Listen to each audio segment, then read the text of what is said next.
हाल ही में हुई बीपीएससी शिक्षक बहाली दिनांक 23 और 24 को होने वाले परीक्षा को लेकर अभ्यर्थियों में निराशा की भावना देखने को मिला। नमस्कार, मैं गुड्डू गहौल और आप सब देख रहे हैं न्यूज पब्लिकेशन।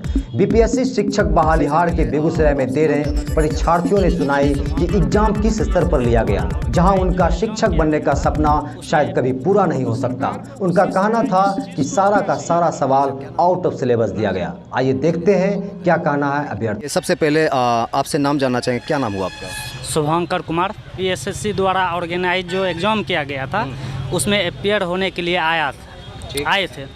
तो आज का जो पेपर था ऐसा लग रहा था कि इस पेपर को लेने या ना लेने से कोई ज़्यादा फ़ायदा नहीं है, क्योंकि बहुत ईजी था। लेकिन इसी को अगर कल के पेपर में देखा जाए, ऐसा लग रहा था कि हम लोग को टीचर नहीं डीएम बनाया जाएगा। और समझ में नहीं आता है कि सरकार जो है बहाली करना चाहता है कि नहीं करना चाहता है। तो इससे हम लोग नाखुश हैं सरकार की इस रवैये से। जबकि शिक्षा मंत्री का बयान था कि आप लोग एग्ज़ाम देने से क्यों डरते हैं, जनरल नॉलेज पूछा जाएगा, बिहार के बारे में पूछा जाएगा और आपको नेशनल मूवमेंट से पूछा जाएगा। और हम लोग नेशनल मूवमेंट हो गया, बिहार हो गया, जो सिलेबस दिया गया था उसको तैयारी करके आए। लेकिन कल जब हम क्वेश्चन पेपर देखे और ढूंढ रहे थे कि नेशनल मूवमेंट से कितने सवाल आए हैं, बिहार से कितने आए हैं, तो पता चला बिहार से एक महिला साक्षरता दर पूछा गया और नेशनल मूवमेंट से कुछ चंपारण से रिलेटेड एक क्वेश्चन था, बाकी कुछ नहीं था। और ऐसा लग रहा था पता नहीं किस बुक से क्वेश्चन को सेट किया गया है जो कि हम लोग से बाहर था। और हम ही लोग नहीं, 95% स्टूडेंट जो था उस सिलेबस से नाखुश थे और ऐसा सिलेबस नहीं होना चाहिए। मान लीजिए कि अगर हम लोग टीचर बनते हैं तो इस सिलेबस को जो पास करके जाएंगे तो बच्चे को क्या इसमें सिखाना है? पीएससी से रिलेटेड आपसे क्वेश्चन करवाएंगे? जी।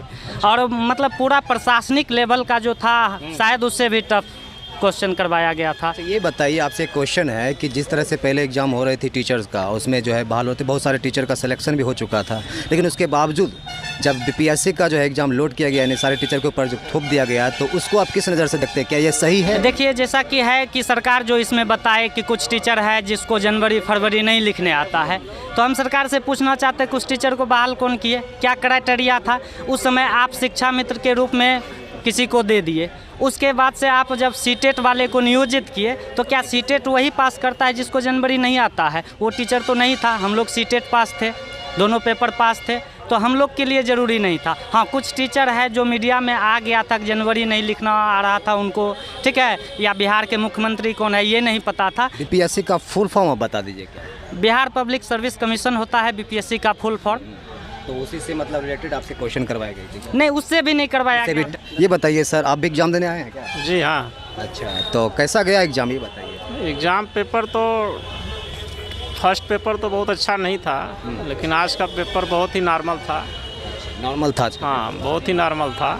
और फर्स्ट पेपर में चाहिए था कि जिस प्रकार वो सिलेबस बताए थे उनको सिलेबस के अकॉर्डिंग ही पूछना चाहिए था। सिलेबस के अकॉर्डिंग आपसे पूछी नहीं गई है? अब सिलेबस के अकॉर्डिंग जो बोले थे कि जो 1 to 5 का सिलेबस होगा, उसका स्तर जो है थोड़ा कठिनाई स्तर हाई स्कूल या इंटर लेवल का हो सकता है, लेकिन उसका स्तर थोड़ा inter high level graduation level का था।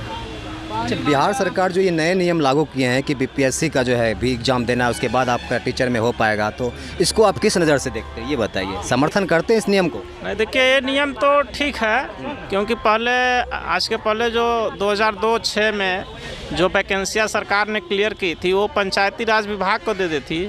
और पंचायती राज विभाग में होता क्या था कि मुखिया बहाली होती थी। और मुखिया बहाली में भाईवाद, भतीजावाद और जो है कि परिवारवाद होता था। उसमें ये होता था कि जिसके पास सर्टिफिकेट भी कोई नहीं है, वो फर्जी सर्टिफिकेट लेके मुखिया जो है अपने परिवार के सदस्य को ही नियुक्त कर दिया। उसी का नतीजा है कि आज कुछ ऐसे शिक्षक हैं जो जनवरी फरवरी की स्पेलिंग भी नहीं बता पाते। अच्छा, समझ गया। हाँ, और तो सरकार को उसी समय इस चीज़ को रोकना चाहिए था। जी सर, क्या नाम हुआ आपका सर? राजेंद्र। चलिए सर, बहुत बहुत धन्यवाद, थैंक यू।